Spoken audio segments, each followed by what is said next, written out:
I want to take a moment and talk about native peoples of the Americas. And there's a strong remaining indigenous presence in Middle America and even more so in South America. So I want to just highlight I mean, doesn't even do it justice, but I just want to highlight some of the kind of the larger civilizations in this part of the world, including in central Mexico. Probably the one that gets the most attention, rightly so, is the Aztecs. And the Aztec Empire was an existing empire at the time that the Spanish arrived in, during the time that they called the Spanish Conquest. Their capital, Tenochtitlan, hard for me to pronounce, sorry, is where modern Mexico City is.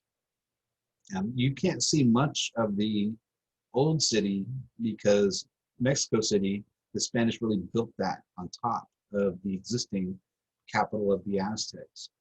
One thing, just to Mexico, the term Mexico actually is from an Aztec word. The Mexica is what they called themselves.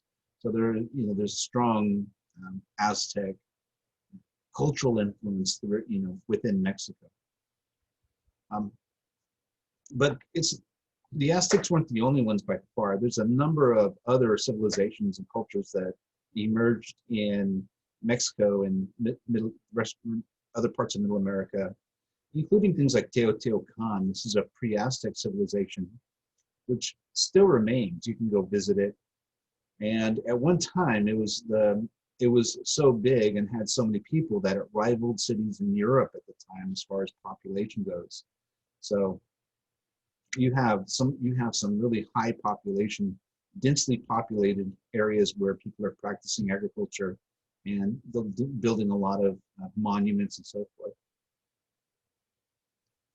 Now, as we go further south into kind of getting southern Mexico, Central America, you had another pre-Aztec civilization called the Maya, and they were highly developed. They were a pre-Columbian, actually not pre-Aztec, but what I want to highlight is that this is a civilization that had kind of disbanded by the time the Spanish had arrived. But in their heyday, they were really whizzes at mathematics, astronomy. They were a really highly advanced civilization. And there's a whole network of ruins that people are still finding today in the jungles of southern Mexico and Central America that you can visit today. One thing I will highlight about the Maya is that the Maya themselves did not disappear. They just dispersed from the cities that they had once lived in. So at one time they lived in these kind of massive stone cities, but have since dispersed and lived more like subsistence agriculture in the countryside. So the people are still there, they just don't live in those cities. In fact, there is actually a very strong Mayan presence, that the language is still active, and many Mayan people in this part of southern Mexico and Central America.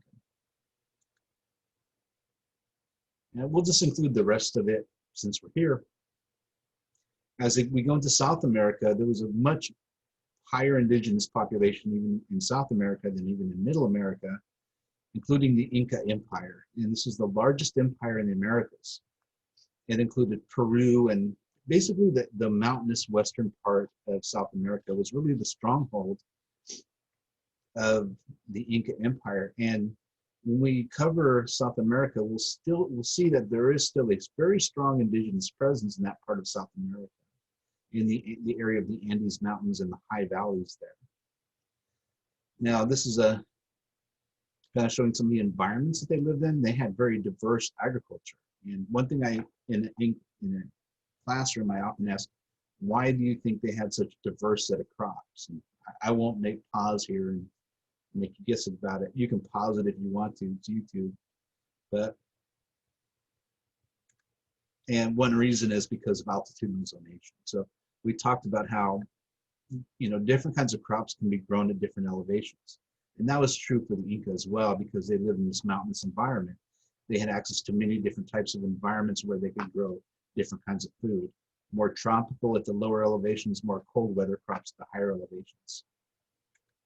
And one reason I'm covering this is to introduce a term called cultural hearths.